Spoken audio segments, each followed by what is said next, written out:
अस्सलाम वालेकुम फ्रेंड्स, क्या हाल है। मैं हूं आपके साथ अदनान और आप देख रहे हैं फूड विद अदनान चैनल। और आज हम बना रहे हैं शिनवारी स्टाइल में कीमा। तो इसके लिए मैंने लिए हैं टमाटर का हमने छिलका उतारना है। तो उसके लिए पहले टमाटर के ऊपर कट लगाएंगे इस तरह से, ये 4 साइड में कट लगाएंगे इस तरह से, हल्का सा, ज़्यादा गहरा नहीं। और उसके बाद हम लगाएंगे इसमें एक फॉग इस तरह से। ये ऊपर वाली साइड हमने कट कर ली है। फॉग लगा के बस 4 से 5 सेकंड इसको ऐसे सेक लेना है और ये छिलका उतर जाएगा। ये देखें जी, बड़े आराम से अब छिलका उतरेगा। ऐसे पकड़ना है आपने और ये छिलका उतार लेना है। इसी तरह से सारे टमाटरों का छिलका उतार लेंगे। और अब हम लेंगे पैन में 3 से 4 टेबलस्पून ऑयल लेना है हमने। घी भी ले सकते हैं आप। इसमें अब हम थोड़े से खड़े मसाले डालेंगे, जिसमें दालचीनी 2 स्टिक हैं, लौंग हैं 4 से 5 और 1 टीस्पून ज़ीरा है। इसको हमने 30 से 40 सेकंड भून लेना है। और अब मैंने 2 प्याज ले लिए मीडियम साइज़ को, उनको इस तरह से छोटा छोटा चॉप कर लिया है, वो इसमें डाल देंगे। इन प्याज़ों को हमने ब्राउन नहीं करना, बस नरम करना है, लाइट सा ब्राउन करना है। तो 4 से 5 मिनट में ये हो जाएंगे रेडी। ये जी प्याज हमारे रेडी हो गए हैं। और अब हम इसमें कीमा डालेंगे। कीमा मेरे पास बीफ का है, आप इसमें मटन भी ले सकते हैं, चिकन भी ले सकते हैं। और मटन जो है वो थोड़ा जल्दी टेंडर हो जाएगा, बीफ में थोड़ा सा टाइम ज़्यादा लगेगा।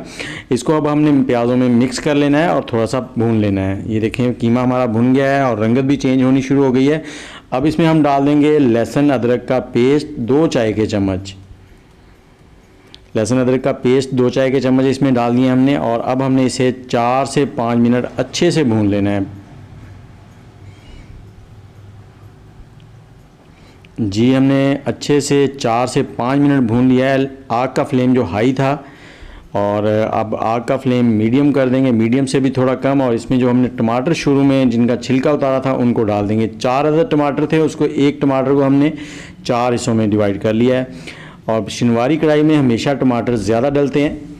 और अब हम इसको ढककर लो फ्लेम पे 10 मिनट पकाएंगे। ये जी 10 मिनट गुजर गए हैं और ये देखें टमाटर भी हमारे नरम हो गए हैं। अब हमने इसको मिक्स कर लेना है और आग का फ्लेम थोड़ा सा तेज़ कर लें और इस तरह से टमाटरों को मैश कर लें चम्मच की मदद से। शिनवारी कढ़ाई बहुत ही ज़बरदस्त बनती है, आप एक बार बनाइएगा ज़रूर शिनवारी कीमा कढ़ाई, और ईद पर तो लाजमी बनाइएगा। और अब हम इसमें डालेंगे मसाले। आधा चाय का चम्मच काली मिर्च, आधा चाय का चम्मच नमक और आधा चाय का चम्मच ही लाल मिर्च और आधा चाय का चम्मच ही हल्दी पाउडर डालेंगे। इसमें हल्दी पाउडर ऑप्शनल है, अगर आप पसंद करें तो इसमें डाल सकते हैं, अगर नहीं तो इसको स्किप कर दें। और अब हमने इसको 6 से 7 मिनट अच्छे से पका लिया है, भून लिया। ये देखें ऑयल जो है वो सेपरेट होना शुरू हो गया है। और अब हम इसमें डालेंगे 1 कप पानी का। 1 कप पानी का डालकर हमने इसको लो फ्लेम पर, बिल्कुल लो फ्लेम पर हमने इसे 20 मिनट ढक के पकाना है। और बीच बीच में इसको चलाते रहना है ताकि नीचे ना लगे।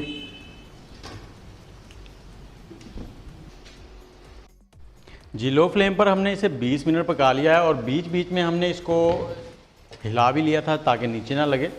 और ये देखें अब ऑयल जो है वो सेपरेट हो चुका है और कीमा भी हमारा अच्छे से टेंडर हो चुका है। और ये इस वक्त तैयार है खाने के लिए। लेकिन इसको और टेस्टी बनाने के लिए हम 1 कप इसमें दही का डाल देंगे और ये बहुत ही ज़बरदस्त लजीज बनेगा, आपको बहुत पसंद आएगा। और अब हमने इसको इतना पकाना है कि इसमें जो दही का पानी है वो खुश्क हो जाए।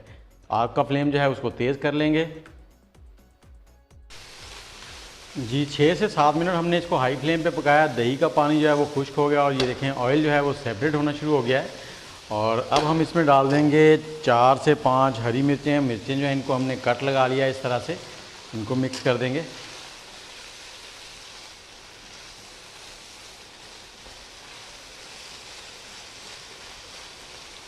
और ये कीमा जी हमारा रेडी हो गया है, शिनवारी कीमा। और अब हम इसको गार्निश कर देंगे। आग जो है उसे हम स्लो कर देंगे बिल्कुल। इसको आप अदरक से, धनिए से, किसी भी चीज़ से गार्निश कर सकते हैं। थोड़ा सा इस पर धनिया डालेंगे और इसके साथ ही इस पर थोड़ा सा अदरक और ऊपर लगाएंगे हम लेमन।